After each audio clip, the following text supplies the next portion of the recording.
others and socialize with other kids and understand his emotions and develop his personality. And I met him. He's what a bright, cute young man. But like so many parents, she's worried.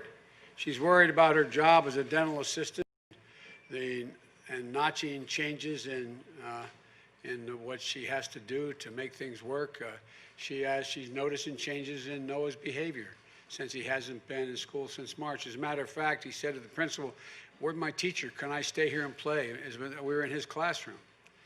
And she's had to learn or lean on her parents, which many, many people have to do to help her get through it.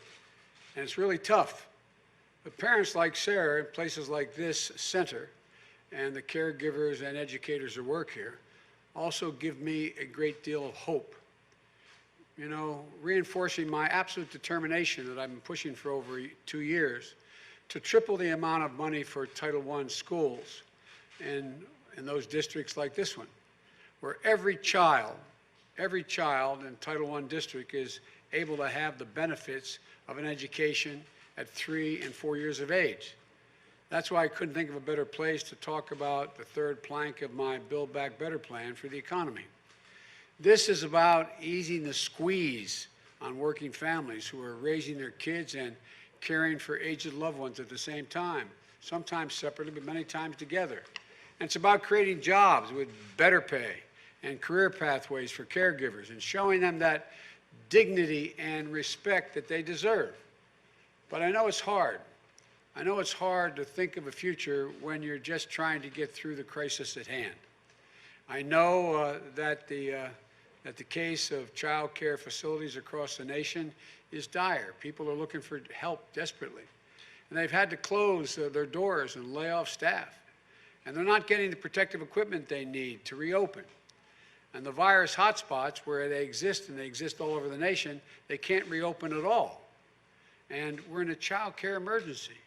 And it didn't have to be this way. That's why I'm calling on the President to get the facilities and the resources and the equipment that are needed and get them to them now. Enough. Each day, the pandemic death toll grows. Each day, in some states, more people test positive than the day before. And each day, too many American workers are still out of work and losing hope. It's been reported by the President's staff that the President is, quote, not really working this anymore. He doesn't want to be distracted by it. Doesn't want to be distracted by it. His own staff admits that Donald Trump fails the most important test of being an American president, the duty to care for you, for all of us.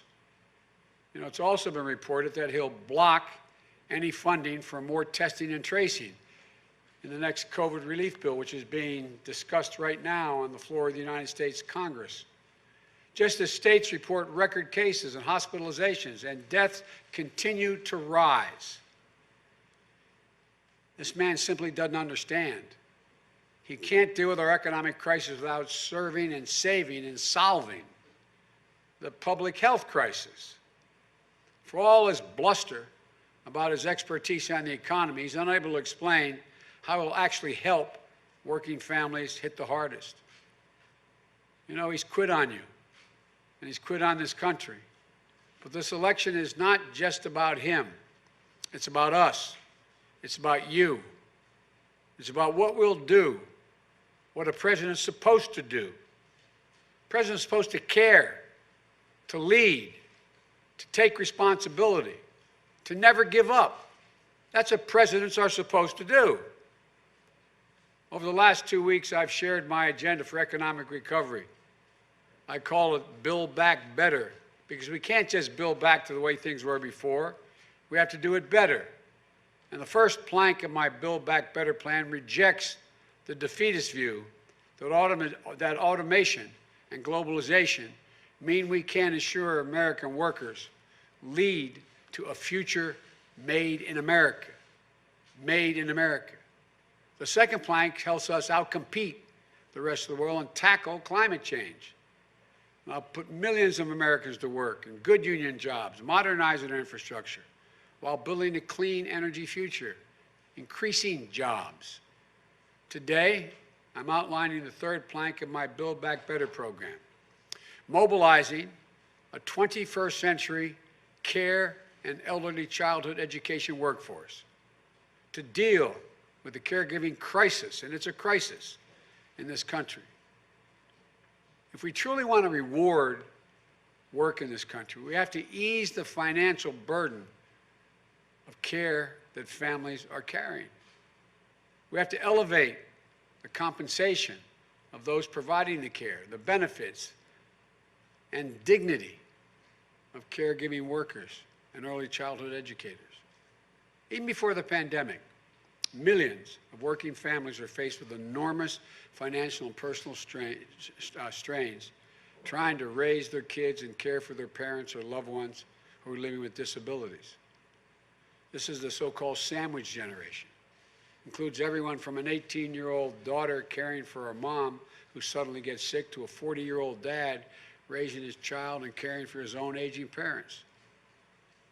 The joy and love are always there, but it's hard. I know it's hard. It's really, really hard. Families are squeezed emotionally and financially. They need help, but too often they can't afford it. And the professional caregivers out there, the home health care workers, child care workers, or more often women of color and immigrants, are too often underpaid, unseen, and undervalued. The pandemic hits and squeezes and tightens on everybody. Nursing homes have been hit hard.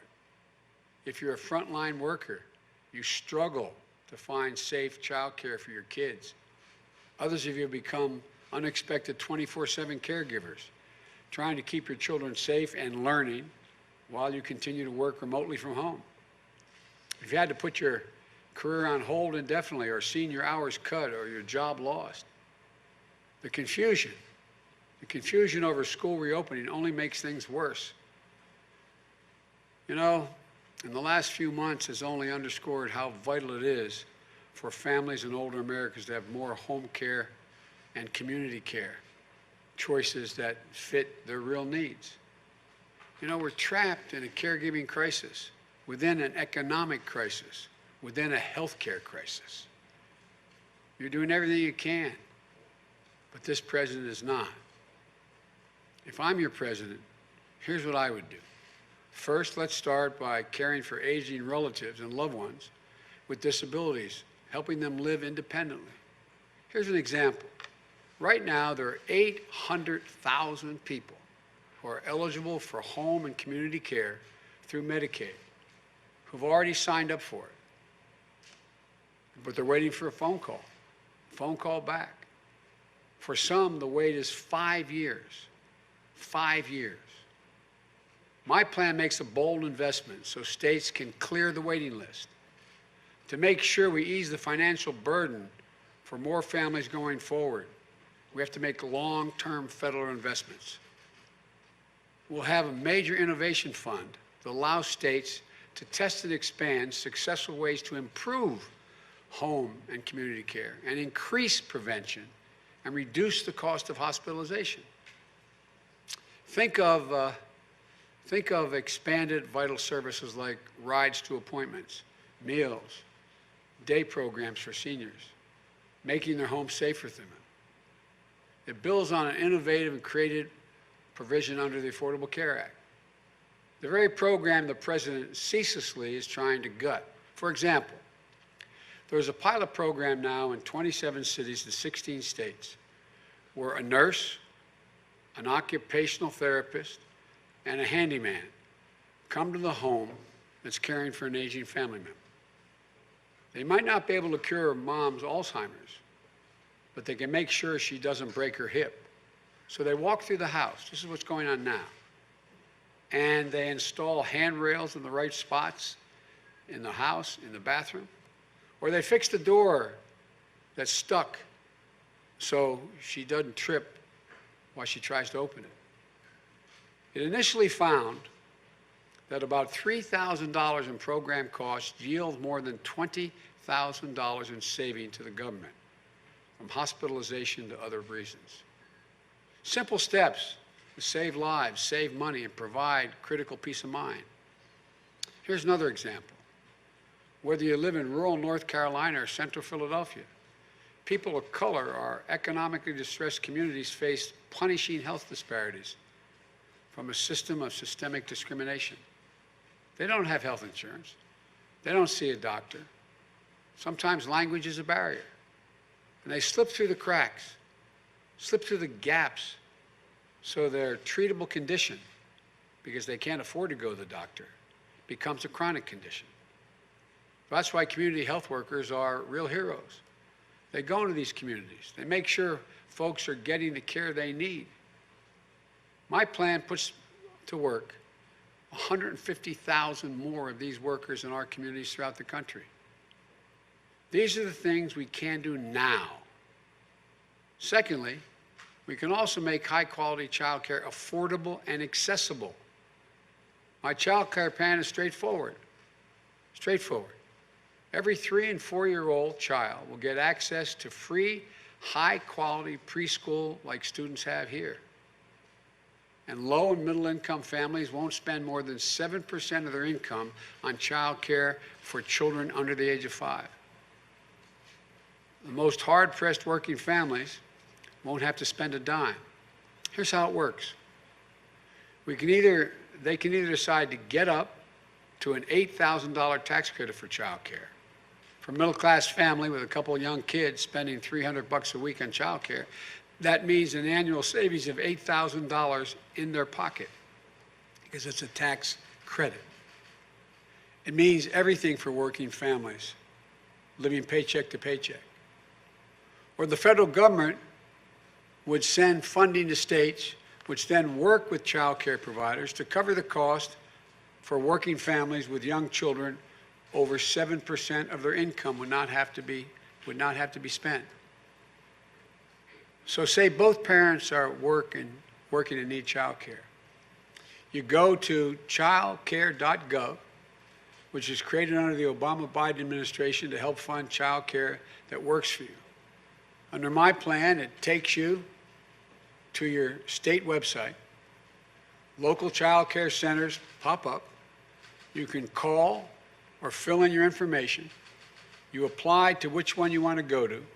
The state then sends you a letter saying you're approved and lays out the amount you're going to pay. The state sends that information to the child care provider, and then the state reimburses the child care center on the back end. You just pay what you're supposed to pay. Not a dime for some working families, and no more than 7% for anyone else. You can do that. This would save families thousands of dollars, but more importantly, give them peace of mind. And there's other common sense steps we can take, like expanding tax credits for businesses to build child care facilities on site.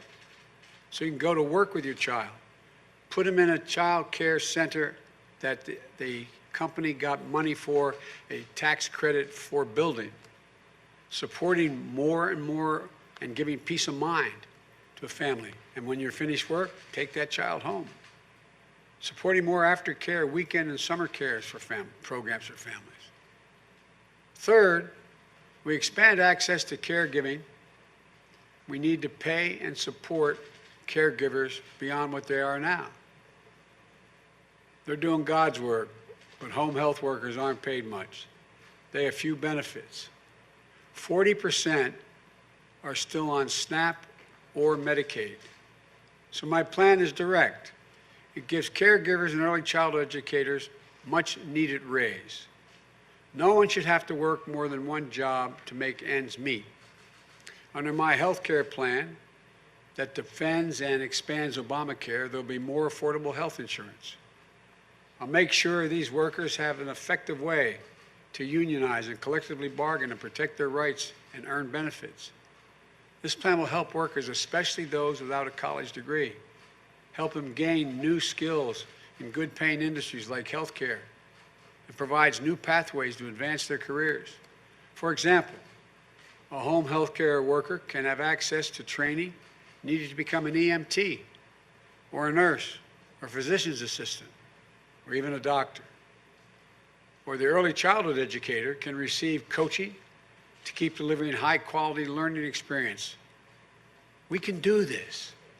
The bottom line is that a mobilized caregiving and early education workforce would save families time and money, get their loved ones the care and early childhood education they need, and put more people to work, allowing husbands and wives to go back to work and providing many people the opportunity to get a job that's a decent job, caring. It keeps seniors in their homes. It's a triple win if they choose that. It recognizes the realities facing modern families and provides them the much-needed economic support in the middle of a pandemic. Just imagine, if we can put 3 million Americans to work in new care and early childhood education, and combined with my proposal to provide families with up to 12 weeks of paid family leave and medical leave, we can free up millions more people to join the paid labor force, increasing economic growth, meaning at least 2 million additional jobs, more economic growth for the nation. This is a fresh, bold way to build a critical part of the labor force and help us recover faster and stronger. We usually talk about jobs packages. There's a big push on shovel-ready jobs. I'm the guy, as you may remember, managed the Recovery Act of $800+ billion. We always focused on shovel-ready jobs, what we could do immediately to get the money out in communities. But that's what care jobs are. They are shovel-ready. The workers are ready now. These jobs can be filled now, allowing millions of people, primarily women, to get back to work now, increasing the growth in the GDP and family income. And it's the right thing to do for our families and our most essential workers. And it's a smart thing to do for our economy.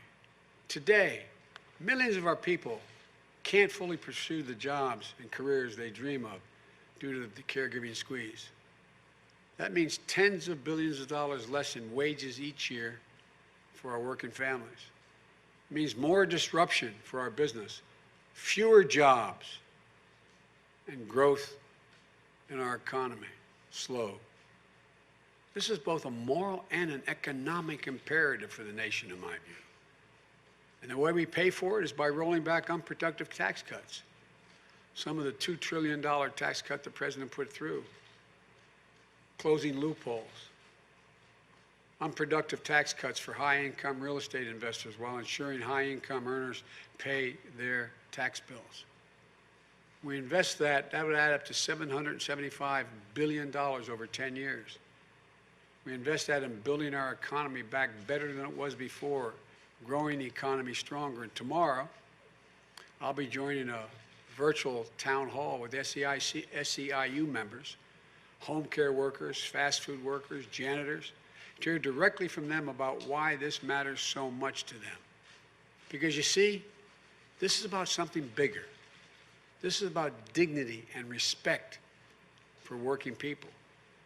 And that's precisely what this election is all about, dignity and respect. The American people know they're not being afforded dignity and respect in many of their jobs. And the American president has a duty to care for all of us, to see people where they are, to understand what they're going through and what they want to be. As many of you know, I was a single parent for 5 years after my wife and daughter were killed and my 2 boys were badly injured. Even though I had a lot more support than a lot of people going through tough times today, it was hard. It was hard. If I didn't have my mom, my sister, and my brother, I don't know how I've been able to afford it. Then, 6 years later, when Jill and I got married, I saw how difficult it was for her to start her teaching career while being a new mom with 2 kids in school. We cared. Well, actually, they weren't in school yet, now that I think about it. We cared for our parents at the end. My dad was months in hospice in our home. Same with my mom. And our entire family was there for our son, Bo, when he came home from a year in Iraq with a cancer that wasn't whether he'd live, it's just how long he would live. We know what it's like. Months upon months. We know so many of you are going through the same thing without the kind of help I had. But now, everything feels different. There's just that feeling, that sense, where you just don't know if everything's going to turn out okay. But I'm here to tell you that it can be, and that it will be. You know, my dad was an honorable, decent man. His great regret, he never got to go to college. My dad, like many of your parents, got knocked down a few times, but he always got back up. He worked hard to build a great middle-class life for our family in Mayfield and Claymont. But he used to have a saying. He'd say, Joey, I don't expect the government to solve my problems, but I sure in hell expect them to understand my problem. I understand to my very core, and I also know that together we can do this. This is America. We don't settle. We aspire, and we succeed. So let's get the heck up and get it done. Let's get to work. As I go out of my grandpa, you've heard me say this many times, go out of my grandpa's house up in Scranton when Dad lost his job and we were living with my grandpa. Every time we'd walk out of the house, he'd yell, Joey, keep the faith. And my grandma would yell, no, Joey, spread it. Let's go spread the faith. We can do this. There's not a single thing we cannot do. Thank you for listening. I look forward to having your questions at another time, but I'm off to another event. Thank you, Principal. Thank you for having us here. Appreciate it very, very much. Thank you, Senator.